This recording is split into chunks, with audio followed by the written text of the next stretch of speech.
कल मैंने कहा था कि दोनों पार्टियों के मैनिफेस्टो आ चुके हैं और दिल्ली की जनता अब बातचीत करना चाहती है। दिल्ली की जनता प्रश्न पूछना चाहती है दोनों पार्टियों के सीएम कैंडिडेट से।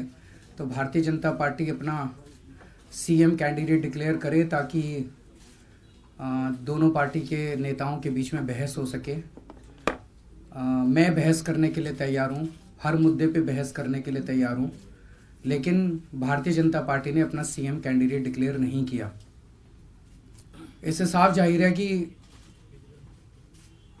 वो जनता के सामने अपना चेहरा नहीं लाना चाहते या उनके पास कोई चेहरा ही नहीं है दिल्ली के सीएम के लिए।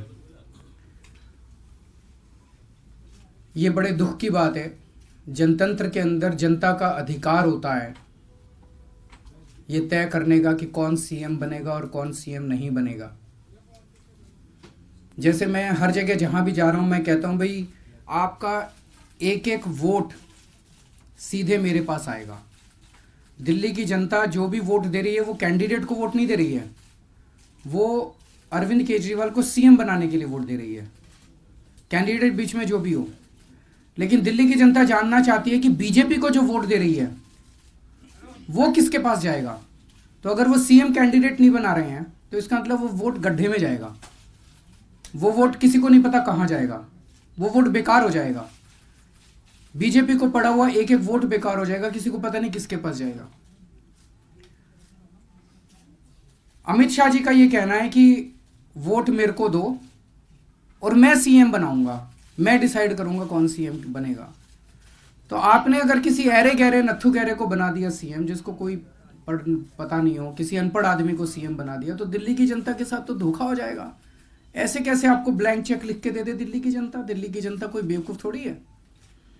पर फिर भी चूंकि अमित शाह जी कह रहे हैं कि मैं सीएम बनाऊंगा, मेरे को वोट दो, मैं अमित शाह जी को आमंत्रित करता हूं डिबेट करने के लिए।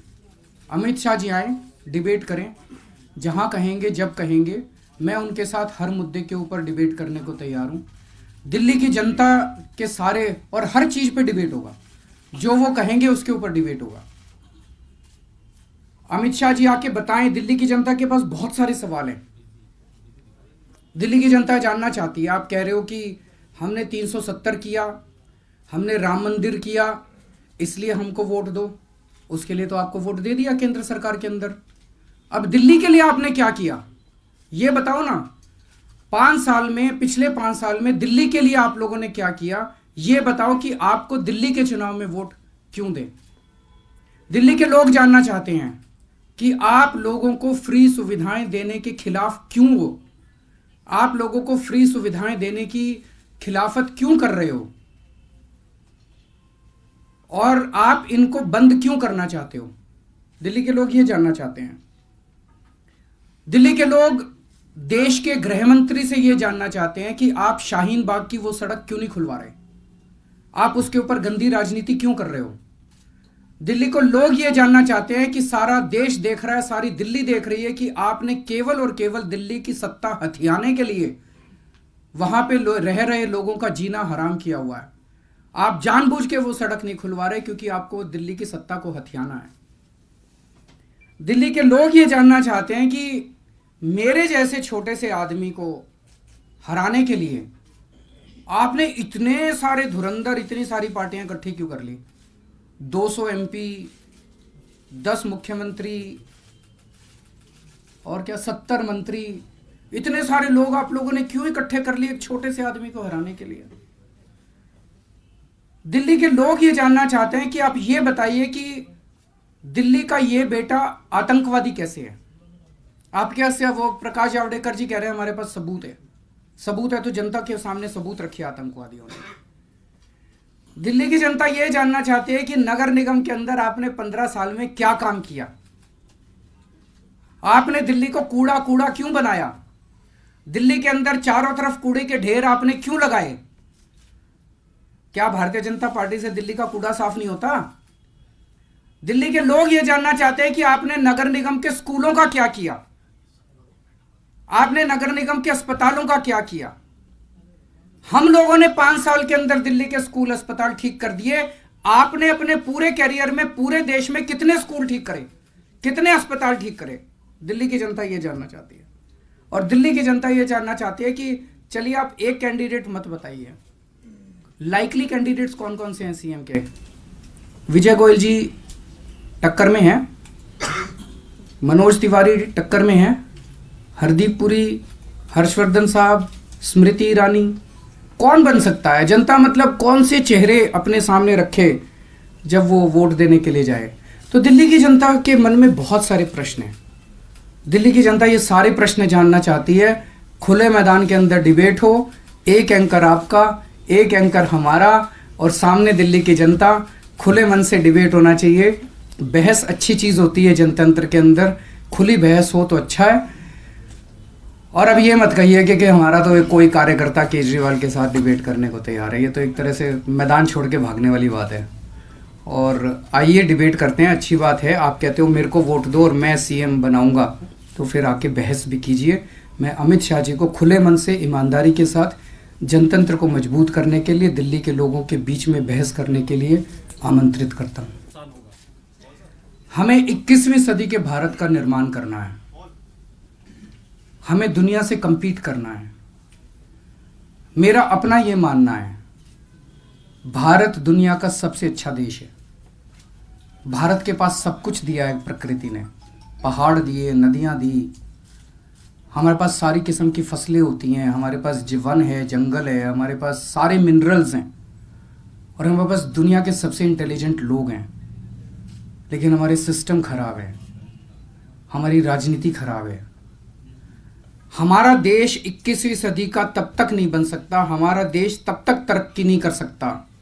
उसको तरक्की कर, अगर हमारे देश को 21वीं सदी का भारत बनाना है तो उसके लिए स्कूल खोलने पड़ेंगे, अस्पताल खोलने पड़ेंगे, कॉलेज खोलने पड़ेंगे, यूनिवर्सिटी खोलनी पड़ेगी, रिसर्च करनी पड़ेगी, साइंस एंड टेक्नोलॉजी से आगे बढ़ेगा, बड़े बड़े हाईवे बनाने पड़ेंगे, बड़ी बड़ी ट्रेन चलानी पड़ेंगी, अंतरिक्ष के अंदर जाना पड़ेगा।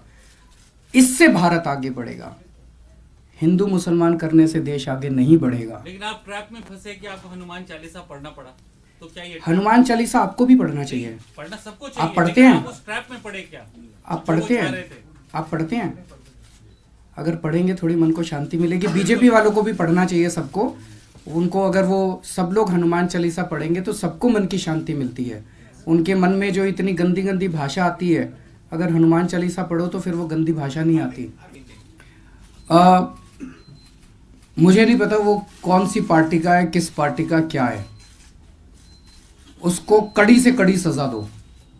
और अगर बाई चांस वो आम आदमी पार्टी से उसका दूर दूर तक का संबंध निकल के आए तो 10 साल की सजा बनती हो तो 20 साल की सजा दो उसको।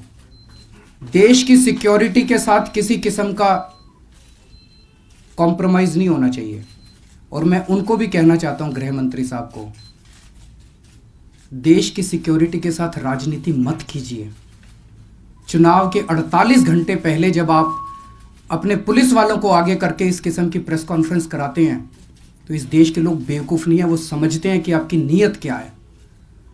आप कुछ भी कीजिए पर देश की सिक्योरिटी के साथ गंद मत मचाइए, देश की सिक्योरिटी के साथ आप बदतमीजी मत कीजिए, देश की सिक्योरिटी के साथ आप कॉम्प्रोमाइज मत कीजिए। देश ये बर्दाश्त नहीं करने वाला। आप जेल भेजिए उसको, किसी भी पार्टी का हो, बीजेपी का हो, कांग्रेस का हो, आम आदमी पार्टी का हो, किसी भी पार्टी का हो, उसको जेल भेजो, कड़ी से कड़ी सजा दिलवाओ। जो काम उसने किया, अच्छा काम नहीं किया। दिल्ली के अंदर कानून व्यवस्था को बिगाड़ने के लिए जो लोग जिम्मेदार हैं, सबको कड़ी से कड़ी सजा मिलनी चाहिए।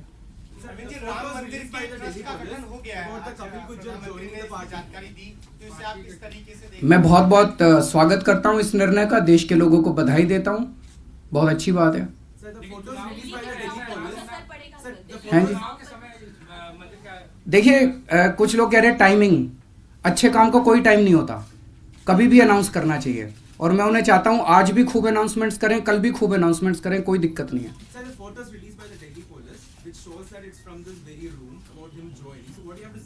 मैंने कह दिया ना, मुझे नहीं पता, मुझे बिल्कुल आइडिया नहीं है। उसको कड़ी से कड़ी सजा दिलवाओ, जिस भी पार्टी से वो है। कोई कह रहा बीएसपी से है, कोई कह रहा बीजेपी से है, कोई कह रहा आम आदमी पार्टी से। आम आदमी पार्टी का निकले तो डबल सजा दिलवाओ।